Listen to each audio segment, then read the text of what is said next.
Okay. Do you have any puppies? Any dogs? You do? Okay. Let's see here. Let me get this.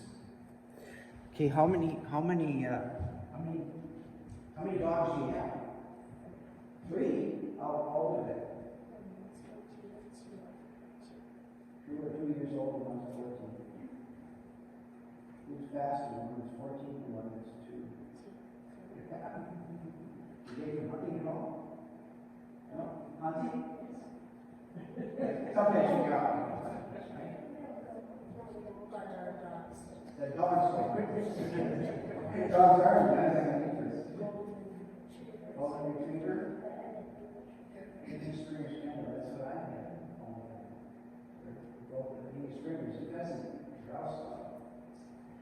Well, my dog, Molly, had a twin sister, Maggie, and we would go hunting there at hunt. And their mother was Annie. And Annie was older, and they were younger, and of course they would get out and get over, woo, woo, woo, woo, all over the place. And Annie would get out, and she would just,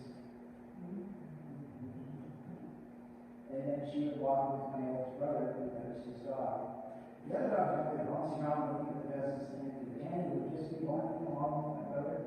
And each dog has their own body language, and all of a sudden Annie would start shaking a little, and she started moving out quicker.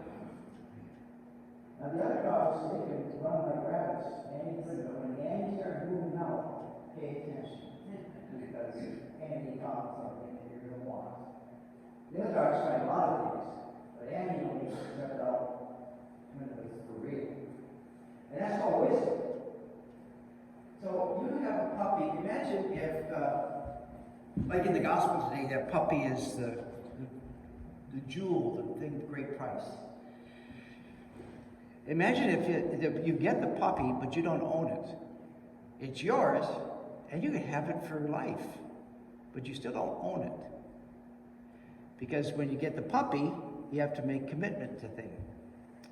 Like puppies, you have to feed them. You have to clean them. You have to clean up in the house after they throw up or something else. So you have to do all those things. And then there's somebody who comes every month to check on how you're treating your puppy. And they have the rules. And if you don't follow the rules, what are they going to do? They're going to take the puppy away. That would be terrible, wouldn't it? Yeah, it would be. I would just die. They took my puppy away. Oh. But that's what Jesus is talking about today in the gospel. The pearl of great price, the jewel of great price. They all knew what he was talking about, that it was buried in a field. Well, at the time of Jesus, the time of the Romans, and the Romans conquered, as you know, lots of land. And if they were coming in to conquer an area, the people of that area would a lot of times move away, but they couldn't take everything with them, so they'd take their valuables and they would hide them and bury them in case they were able to come back, and then they would dig them up. And so it's not uncommon that you could go through certain fields and find things of value that have been left there, let's say, for years, like a gold pearl or a pearl ring, whatever. So Jesus said this guy in the gospel, he found something in the field that's of great value.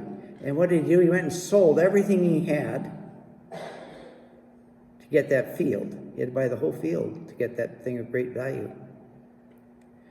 And for us, and what it means with the gospel is we hear the good news of the gospel. And we can be inspired by it, and we can come to the Eucharist, be fed by Jesus, so on and so forth. And those are all the great things. We found a pearl of great price, the kingdom of heaven.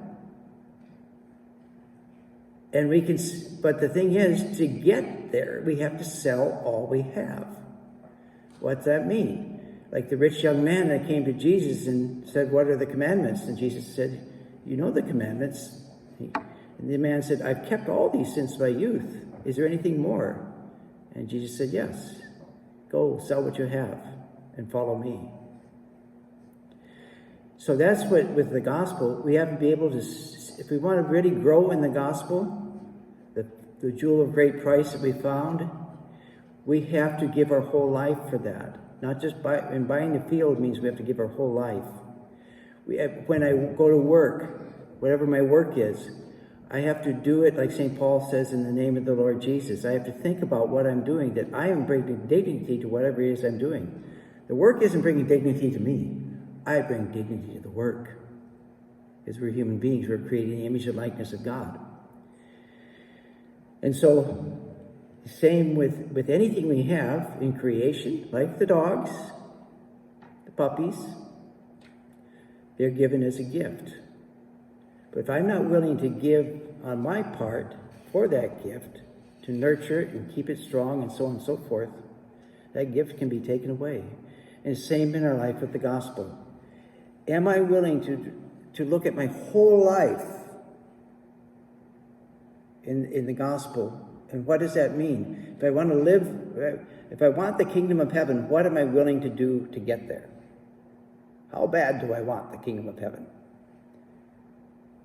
And that means that the gospel then has to permeate, has to sink into my whole life every day. And we all could find different ways that we don't have to run off to a monastery or anything like that. We just have to learn to do the ordinary things we do, but do them in an extraordinary way, in a way that brings grace to the world.